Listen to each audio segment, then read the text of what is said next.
Have you ever stopped to think about just how much power the ocean has? Oh, absolutely. It's a force of nature that demands respect. For sure, and sometimes it really drives that point home in a big way. Yeah, I know what you mean. Like late 2023, off the coast of northern Portugal, they were hit by these just monstrous waves, the biggest ever recorded, actually, during Storm Domingo. Wow, I vaguely remember hearing about that. We're talking waves that were hitting something like 18 meters high. Seriously, 18 meters. That's just insane. I know, right?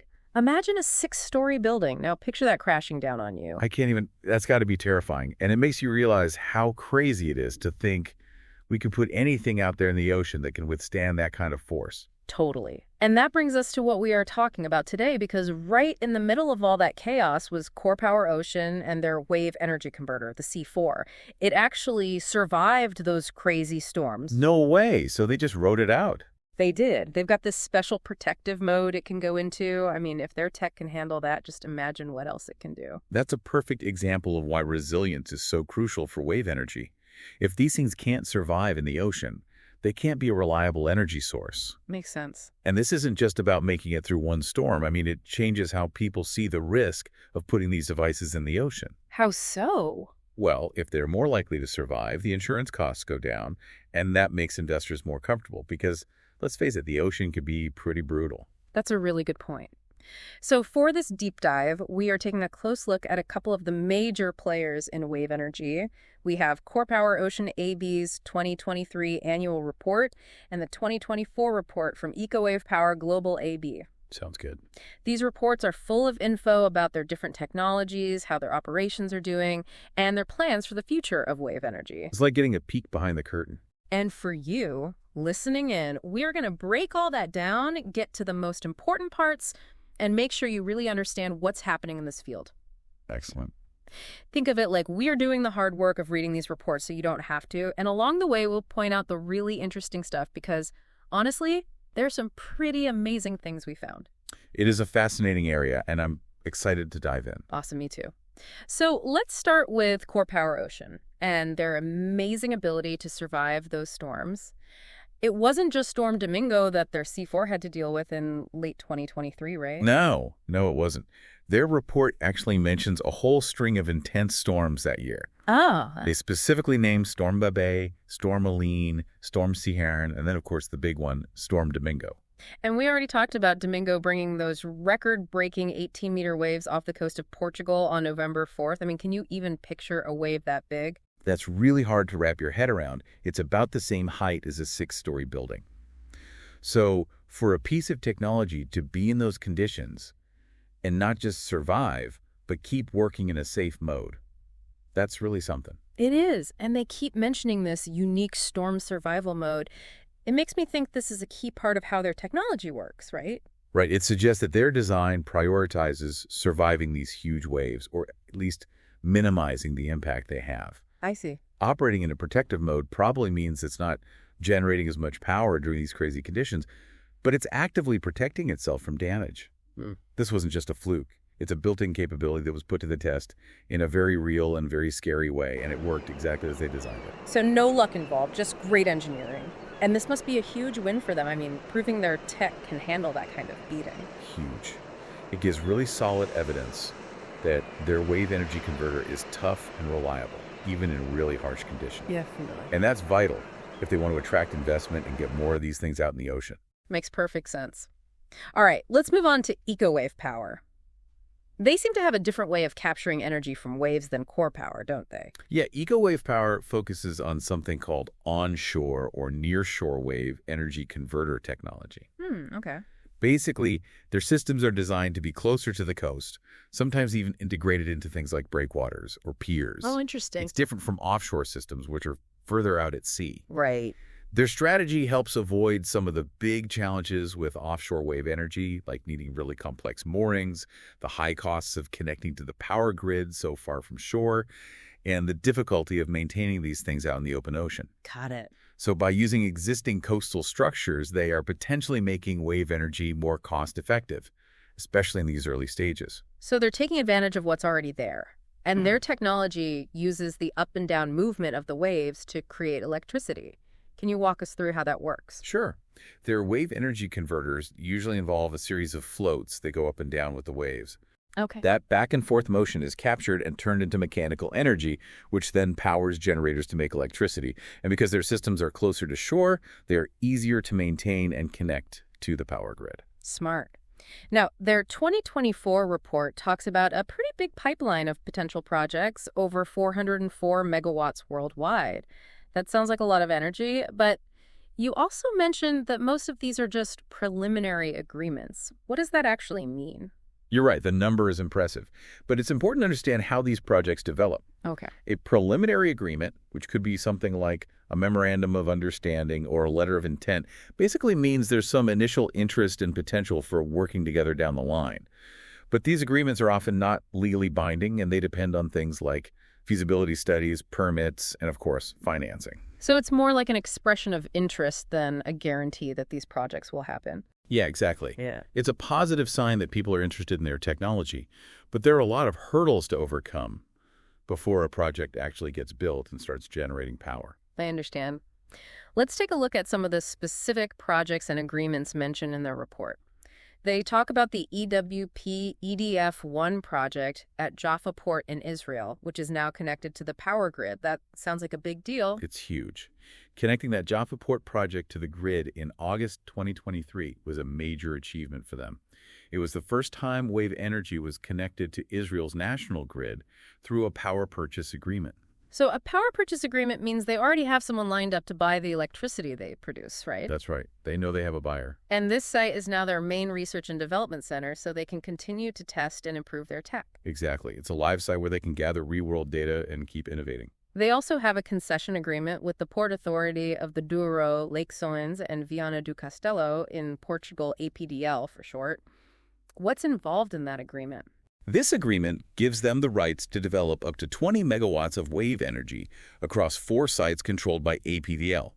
The concession basically means they can use the breakwaters for this purpose for 25 to 30 years. Wow, long-term commitment. They plan to build the power plant in stages, starting with a 1-megawatt station managed by EW Portugal, their fully owned subsidiary. That makes sense. Start small and scale up. Their report also mentions that they got final approval, a TURH license, in March 2024 for their first commercial-scale project in Porto. That sounds like a major step forward. Definitely. Getting that Título de Utilização de Recursos Hídricos license was a crucial regulatory hurdle. They've even put up a performance bond with APDL, which shows they are serious about building this project within 2 years. Wow. They aim to launch it in 2026. EcoWave Power believes this will be the world's first major project that actually produces energy from waves on a commercial scale. That's a pretty bold claim. And they're already working on the engineering side, bringing in MOQ engineering in January 2025 to handle the final design and load calculations. Yes, that's a vital step toward getting the Porto project off the ground. Once MOQ engineering is done, EcoWave Power will submit their execution plan to APDL for approval, which will then allow them to start manufacturing the wave energy converters and the other necessary structural components. Okay, so things are moving along. Shifting gears to the U.S., they are also working with Altesi in the Port of Los Angeles. What's going on over there? They've got this pilot test agreement with Shell, signed in January 2024, to develop a pilot project within Altesi's facilities. And they got a final nationwide permit in August 2024, which allows them to install 8 of their floaters on an existing wharf. Sounds promising. And what about their agreements in Spain and Mexico? In Spain, they have an agreement for up to 2 megawatts, and in Mexico, they have an interconnection agreement for up to 25 megawatts. But their report does say they're not actively working on the Mexico project right now. Got it. Finally, they mentioned receiving a pioneering technology approval in Israel for a 100-kilowatt wave energy converter array. What's the significance of that? That approval from the Israeli Ministry of Energy basically means they can go ahead and build a 100-kilowatt pilot array of their wave energy converters in Israel. Nice. It's another good sign that the Israeli government supports their technology and sees its potential to contribute to their energy mix. Okay, so EcoWave Power is busy all over the globe. Let's look at their financials now. Their 2024 report shows a dip in revenue compared to 2023. Why is that? Well, their revenue in 2024 was $168,000, mostly from a project in Taiwan. This is lower than the 300 to 6,000 they reported in 2023, which mainly came from feasibility studies. Okay. The report itself states that they haven't made much money from selling their wave energy converter technology or from the electricity generated by their power stations. But they did see an increase in what they call other income in 2024. What caused that? Yes, their other income jumped to $225,000 in 2024, a big increase from the $17,000 in 2023. This mostly came from a wave energy project demonstration in the U.S. They also received some prestigious awards that year, like the Vital Voice Global Partnership Award and the EDF Pulse Award for their work on a potentially profitable and decentralized wave energy technology. Very nice. The report also mentions a bigger net loss from their joint venture. Can you explain why that happened? Their share of the net loss increased to $79,000 in 2024, compared to a loss of $19,000 in 2023. This is mostly due to the operating costs of the Jaffa Port project now that it's up and running and connected to the grid. I see. These costs include things like depreciation of the equipment and other ongoing expenses. And there's something in the report about an outstanding loan from a related party with accrued interest. What's the story there? That's a loan from David Lieb, a shareholder and board member, dating back to 2011-2016. They've repaid part of the principal, but the accrued interest is still a liability. Okay. They're still accruing interest on the remaining loan, and repayment depends on their overall financial situation. This next part caught my attention. They mention a material weakness in their internal control over financial reporting that hasn't been fixed since 2019. That sounds like something investors should be concerned about. It's definitely something to keep an eye on. They blame it on their small size and the different regulations in Sweden, where they were originally based, and the U.S., where they're listed now. Okay. They say they don't have enough finance people to ensure perfect control over their financial reporting. While they plan to address this, it's been going on for several years, and investors might be wary. That makes sense. Moving on, they also repurchased some of their American Depository Shares, or ADSs, in 2024. What are the reasons why a company might do that? There are a few reasons. Sometimes they do it to reduce the number of shares out there, which can boost earnings per share. Other times it's because they think their shares are undervalued and they want to signal confidence to the market. In 2024, EcoWave Power bought back 7,625 ADSs at an average price of 0.889 tens per share. Okay, makes sense. Let's step back and look at wave energy as a whole. The report talks about how it might be more reliable than solar and wind. What's their argument? The main advantage of wave energy is that it's potentially more consistent and reliable. How so? Well, solar power only works during the day, and wind power needs wind, obviously. But wave energy, in the right coastal areas, could potentially work around the clock. Wave patterns are also sometimes more predictable than wind, which could make it easier to manage their output and integrate it into the power grid. So in some places, wave energy could be a more stable, what's called a baseload, renewable energy source. Yeah, exactly. In areas with consistent and strong waves, that's the potential. The report also points out the huge amount of energy in seawater, way more than in wind, suggesting a massive untapped energy source. And all of this ties into the bigger issues of global warming and air pollution, which the report also mentions, citing data from the World Health Organization. Absolutely. We need to move away from fossil fuels because of their environmental impact, including air pollution. The WHO says air pollution causes millions of deaths annually. This makes developing clean energy alternatives crucial. Also, a large chunk of the world's population lives near coasts, making wave energy a potential solution for clean electricity access. I see. The report briefly mentions past U.S. government support for renewable energy and the uncertainty caused by the January 2025 executive order that paused funding from the Inflation Reduction Act. How much does something like that affect companies like EcoWave Power that want to grow in the U.S.? Government policies and incentives are huge for renewable energy growth. The Inflation Reduction Act was a game changer, providing tons of funding and tax breaks for clean energy. For sure. Pausing those funds creates uncertainty for companies planning projects in the U.S., potentially affecting their finances and timelines. Okay, so a pretty big deal. EcoWave Power outlines a few business models they use: build, own, operate, or BOU, build, own, transfer, or BOT, and joint venture or turnkey projects. Can you break down the differences and why they might choose one over another? Under BOU, EcoWave Power owns and operates the plant, selling the electricity, usually through long-term contracts.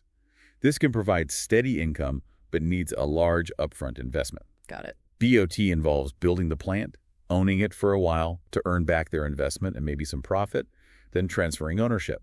This gives a quicker return on investment. Joint venture or turnkey models involve working with other companies to develop the project, sharing responsibilities, ownership, and profits, or building a complete project and handing it over to the client. Makes sense. The report suggests they think BO is the most profitable in the long run, but will need more money, probably through loans and maybe selling shares. Interesting. They also mentioned that their wave energy converter tech is insurable in projects like Gibraltar and Israel because of their lower costs and higher reliability compared to offshore solutions. That seems like a big plus. Absolutely. Insurability is key for any energy project. It lowers financial risks for everyone involved. That EcoWave Power's nearshore tech is seen as insurable shows it's considered less risky than offshore projects, making it easier to get funding. Intellectual property is a big deal in such an innovative field. What does EcoWave Power's patent portfolio look like? They have patents in Israel and the U.S. for things like generating electricity and clean water from waves, and a pressure regulation system for hydraulic accumulators, parts of their system. Okay. They also have a European patent application pending for their whole wave energy conversion system. Protecting their inventions with patents is crucial for staying ahead in this evolving industry. Finally, their report lists the risks they face. Any stand out to you given their business and the wave energy sector in general? A few are worth noting.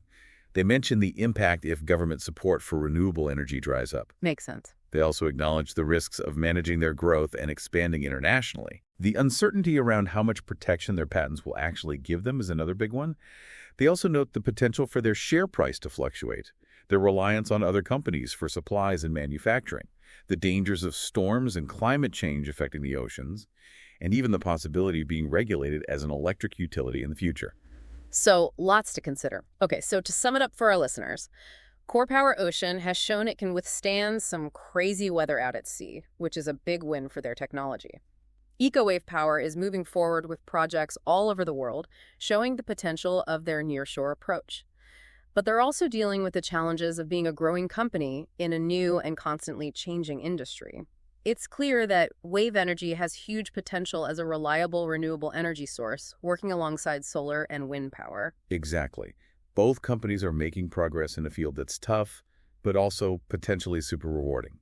Core Power focusing on building tough tech, and EcoWave Power putting their systems in various nearshore environments offer different but important ways for wave energy to help us transition to cleaner energy. And this brings us to our final thought for you to think about. With the growing demand for energy and the need to tackle climate change, how big of a role do you see wave energy playing in the future? Especially compared to solar, wind, and other renewables. What new technologies or policy changes could help us harness the power of the ocean more effectively? It's definitely something worth thinking about. Absolutely. The potential is there. And what we're seeing from companies like Core Power Ocean and EcoWave Power suggests a bright future for generating energy from the ocean. If you're interested in learning more about these companies or wave energy in general, check out their websites and do some more research. This deep dive was just a glimpse into this fascinating and potentially game-changing area of renewable energy. I agree. It's a field well worth exploring further.